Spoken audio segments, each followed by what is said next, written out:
Hello friends, स्वागत है आपका आपके अपने लीगल चैनल सोच पर प्रहार में। मैं हूं एडवोकेट सनी शर्मा।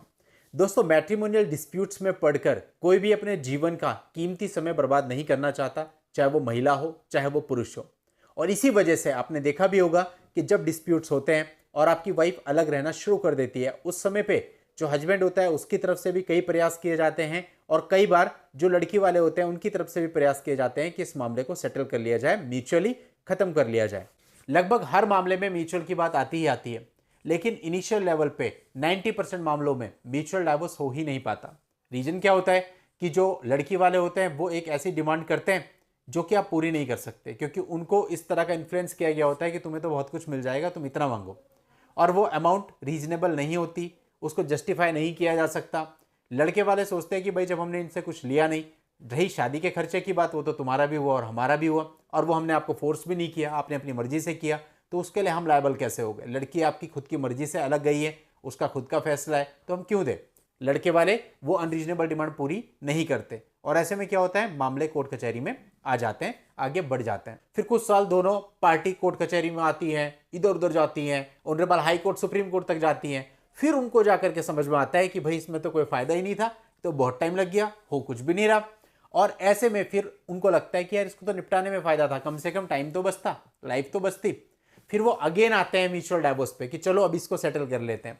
फिर जो लड़की वालों की डिमांड होती है वो भी प्रैक्टिकल होती है, धरातल की होती है, क्योंकि उनको भी पता चल जाता है कि कोर्ट में जाके कितना कुछ मिलता है। और जो लड़के वाले होते हैं वो भी कहीं ना कहीं इस बात पे आ जाते हैं कि चलो थोड़ा बहुत मैं दे दूंगा। इनिशियली तो वो भी ये सोच रहे होते हैं मैं 1 रुपये नहीं दूंगा। तो एक प्रैक्टिकल बात बन जाती है। अब दोनों के बीच में म्यूचुअल तय हो गया, एक ऐसी अमाउंट पे तय हो गया जिसके लिए दोनों एग्री हैं। अब यहां से आगे फिर एक नई कहानी शुरू होती है म्यूचुअल डाइवोर्स में धोखाधड़ी की, चिटिंग की, फ्रॉड की, जिस पर ऑलरेडी मैंने कई सारे वीडियोस बनाए, अलग अलग चिटिंग, अलग अलग फ्रॉड्स आपको बताई कि अगर आप म्यूचुअल में आ चुके हो तो आपके साथ क्या क्या हो सकता है। इसी कड़ी में ये एक और वीडियो है, और ये वीडियो उन लोगों के लिए भी है जो सोचते हैं कि म्यूचुअल डाइवोर्स में धोखा खाने के बाद वो कोई बहुत बड़ा रिलीफ ले सकते हैं। ऐसे लोगों के लिए भी वीडियो है कि अगर वो रिलीफ ले सकते हैं तो उन्हें क्या करना है और उन्हें रिलीफ मिलेगा या नहीं मिलेगा। बहुत ध्यान से वीडियो देखना दोस्तों। यदि किसी भी स्टेज पे आपका मामला चल रहा है ना, तो ये तो कंफर्म है कि एक स्टेज पे जाके सेटलमेंट की बात जरूर आनी है।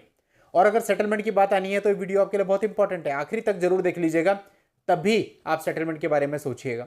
ये एक लेटेस्ट जजमेंट है, अभी हाल ही का 1 जून 2023 को पारित हुआ है, और इसमें क्या हुआ ये जानना सभी हस्बैंड के लिए बहुत ही जरूरी है। यहां पर हस्बैंड वाइफ दोनों एक बात पे आ गए थे कि चलो हम इस चीज को म्यूचुअली निपटा लेते हैं। म्यूचुअली निपटाने के लिए परमानेंट एलिमनी के रूप में 15 लाख रुपए की अमाउंट फिक्स हुई, दोनों की कैपेसिटी के अनुसार। दोनों उस अमाउंट पे एग्री थे, लड़के को भी उसमें कोई प्रॉब्लम नहीं थी और लड़की भी एग्री थी। अब इसमें क्या हुआ कि उनके बीच में एक सेटलमेंट डीड एग्जीक्यूट हो गई, जिसमें सारी टर्म्स एंड कंडीशन उनकी आ गई, और 8 लाख रुपए लड़के ने अपनी तरफ से दे भी दिए। म्यूचुअल डाइवोर्स फाइल हो गया। अब म्यूचुअल डाइवोर्स जब फाइल हो गया तो आफ्टर सम टाइम जो सेकंड मोशन होता है, सिग्नेचर करने होते हैं, फाइनल डाइवोर्स होता है, तो लड़की ने आके सिग्नेचर करने से मना कर दिया।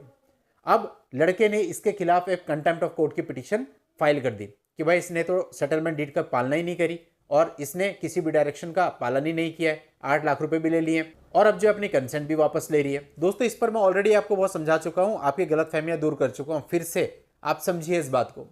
देखिए, कंसेंट को वापस लेना कोई फ्रॉड या चिटिंग नहीं है। कंसेंट को वापस लेने का प्रोविजन 13B में ही दिया गया है। 13B खुद कहता है कि दोनों में से कोई भी पार्टी किसी भी समय फाइनल डाइवोर्स से पहले अपनी कंसेंट को वापस ले सकती है। यह आपका एक राइट है, तो उसने अपने राइट को एग्जीक्यूट किया। अगर वो कंसेंट वापस लेती है तो उसने कोई क्राइम नहीं कर दिया, उसने कोई कंटेम्प्ट ऑफ कोर्ट नहीं कर दिया, ये तो आपका राइट है। तो कोर्ट ने भी यहां पे यही चीज ऑब्जर्व करी कि अगर लड़की ने अपनी कंसेंट वापस ले ली तो इसमें उसने कोई क्राइम या कोई कंटेम्प्ट नहीं किया है। और जो 8 लाख रुपए है वो लड़के ने अपनी मर्जी से दिए थे, और लड़की से जब उसको वापस करने के बारे में पूछा गया तो उसमें भी उसने कोई विरोध नहीं किया, यानी वापस देने को भी वो रेडी है। तो फिर ऐसे में कंटेम्प्ट ऑफ कोर्ट कैसे हो गया? ऐसे में तो आप भी अगर अपनी कंसेंट वापस लेना चाहते थे तो ले सकते थे, वो तो आपका राइट है।